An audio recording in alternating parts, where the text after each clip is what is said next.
Welcome to the Slop Temple. We pray this video helps. You begin by confirming compatibility.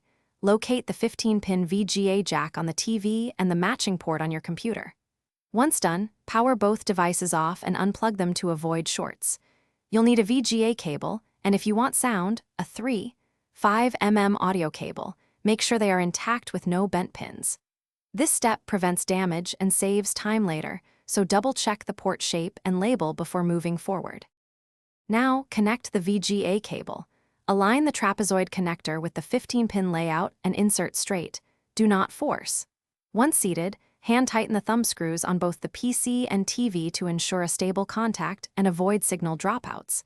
If you need audio, plug the 3.5 cable into the computer's headphone jack and the TV's audio in labeled for VGA. Make sure cables run where they won't be pinched, and then reconnect power to both devices. Power on the TV first and select the VGA input, then start your PC so the display handshake happens cleanly. Next, open your computer's display settings to set the proper resolution and refresh rate. Match the TV's native resolution for best results, and choose duplicate or extend as needed. If the screen is blank, make sure pins are straight, screws tight, input selected, and test with another VGA cable or adapter.